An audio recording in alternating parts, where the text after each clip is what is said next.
angibona into engcono fanele a very decent play. Interview yami half time ngasho nami ngathi today we played very well. Yeah, I just wish we played like that nge-Mexico. Yabo. And I've said nge half time interview ukuthi in order ukuthi sizo involve police into the game. Ukubiza intwana yakhe adlale nentwana yakhe adlale nentwana yakhe sayibona ngasho ngathi bash sajive manje. I'm very proud of my boys, man.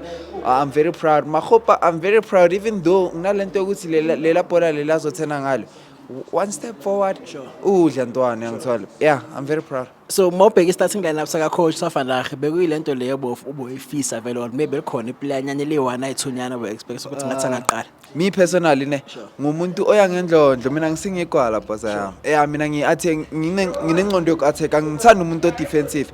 Ama pivot pivot 3 triple pivots yes akana number 10 ayina number 10 yabona angiyithandi lento leyo rile qala ngorile angithola afula one bheka no sigcine sakhabatheka boyithu bathola ama yellow card because ama defensive obviously bashaya isicathulo but in the following game I just wish ukuthi uyaqala ngayo rile umkona akekho. Do you know that most Mbatha nayo Adams yeah phambi kwabo urile masife once mangabe siyafa a police then Maseko. Ama rumors athi mfethu usithole bamsuspend only one game mina nomshishi ungayenzani mangabona le game lezayo?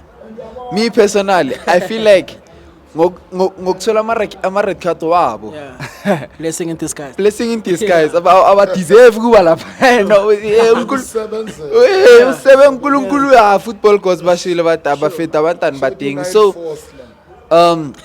ayisho first time yamsanda mina mabasa umunye ngizomdefender simpressile sathi simfuna la ilfo sabona bambeke ebenchini namhlanje sithola idraw uyabona besimthandaze ukuthi athola ired card akasithole asuthi samzonda. It's not like ama strikers ezifile zakora azashama target okay umahope ufikile washaya target even though nayo le target bengicabanga ukuthi ayikore vele but no Foster mina personally ngizohlezi ngimdefender ngoba nyamaza umuntu onjani. Mina ngithanda istriker scorer anginandawo ngokuthi ungenzelani ngikorele that's why yeah angitshele nge-partnership kaMbokazi ne-Ogon sesivala mfowethu ibone kanjani?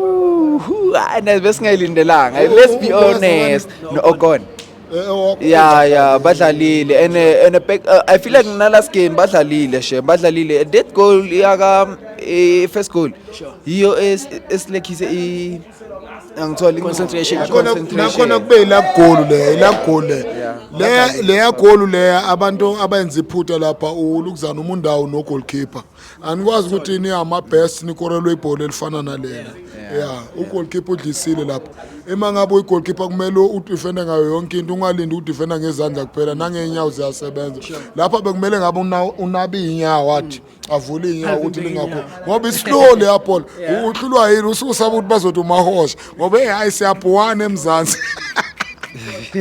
Yeah, Collis, I just hope siqhubeka ngayo until 10 years yonke yeah consistency PK nabo Puyol consistency engidinga le yeah mfethu asivale thank you mfethu.